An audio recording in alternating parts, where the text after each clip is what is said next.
आप लोगों ने महाभारत या रामायण तो देखी ही होगी।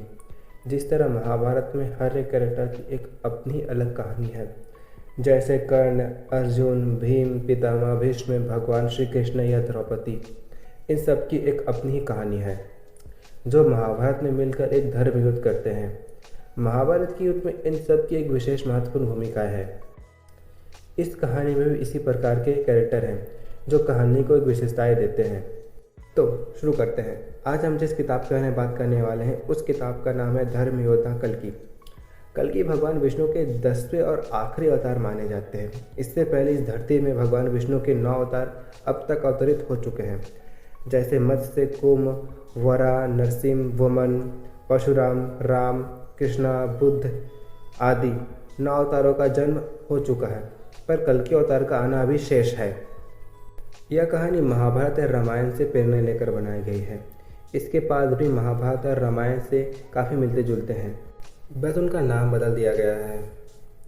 यह कहानी बहुत सारे कैरेक्टर को एक साथ लेकर चलती है, जैसे महाभारत में था, जहाँ हर एक कैरेक्टर का एक विशेष महत्व था, जहाँ सबकी ज़रूरत थी।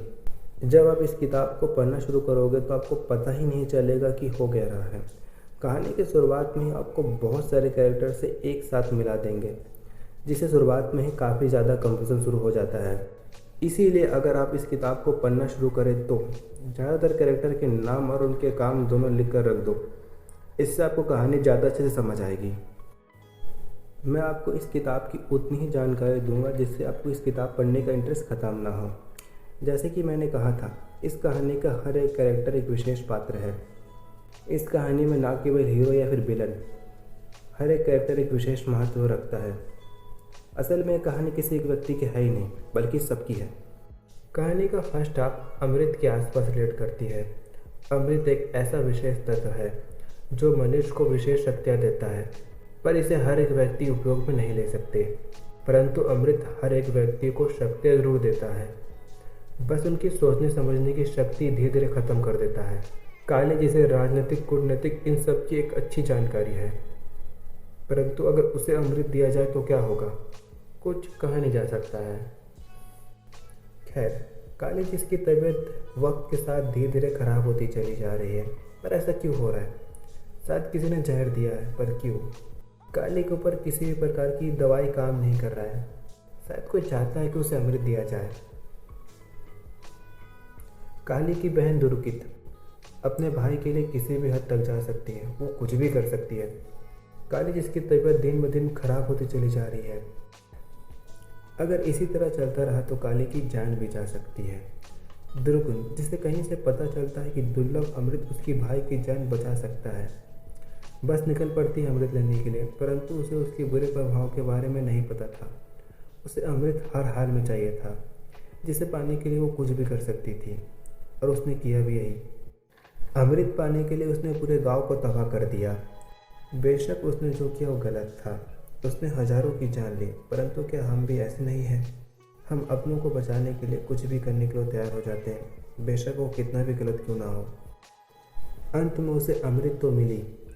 अमृत के प्रभाव में उसका भाई ठीक भी हुआ, पर उसका दुष्प्रभाव अब शुरू हो गया था। काली जो आम लोगों के प्रति प्रेम और दया की भावना थी, अब वो बदलती जा रही थी। कल्कि गांव में रहने वाला एक लड़का है जिसके पास बचपन से ही लोगों से ज़्यादा फिजिकल स्ट्रेंथ है। उसे नहीं पता कि उसकी शक्ति का क्या राज है।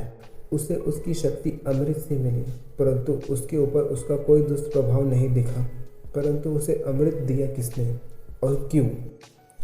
कल्कि जिसने हाल ही में अपने पिता को खोया, वो अपने गम से निकल ही नहीं पाया था कि उसके गाँव में अमृत की खोज में दुर्गुत ने हमला कर दिया और उसके गांव को तबाह कर दिया। वो ऐसा करना तो नहीं चाहती थी, पर उसके पास कोई दूसरा चारा नहीं था। कल्कि ने अपने गांव को बचाने की कोशिश की, पर बचा नहीं पाया। उसे अभी काफ़ी कुछ सीखना है। कल्कि जिसे राजनीतिक, कूटनीतिक इन सब की जानकारी नहीं है, उसे भी बहुत कुछ सीखना है। वो अभी सिर्फ बालक है जिसे धर्म योद्धा बनना है। युद्ध कभी भी 2 व्यक्तियों से जीता नहीं जा सकता, परंतु 2 व्यक्तियों से युद्ध शुरू जरूर हो सकता है।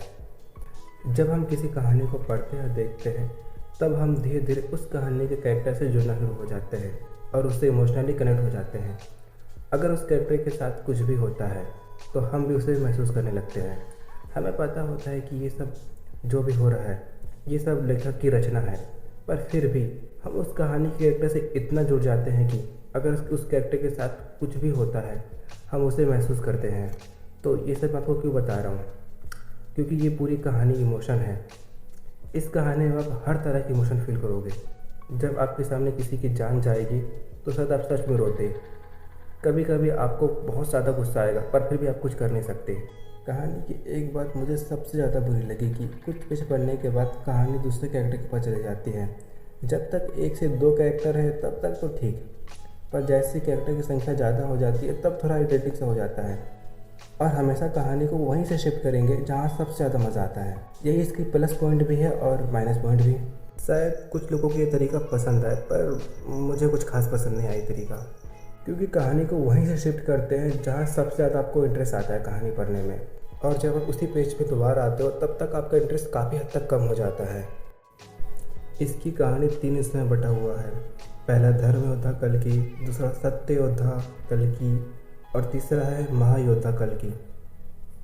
अब तक मैंने 2 पार्ट तो पढ़ चुका हूँ, बस तीसरा को पढ़ना बाकी है, और जितनी भी मैंने जानकारी दी है वो पहले पार्ट की जानकारी है।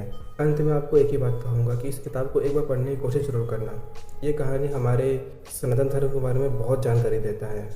और अगर आपको वीडियो अच्छी लगी तो सब्सक्राइब कर देना, मुझे उसकी काफ़ी ज़्यादा ज़रूरत है। और मुझे बताना कि मुझे वीडियो बनाने के लिए क्या क्या सुधार करना चाहिए।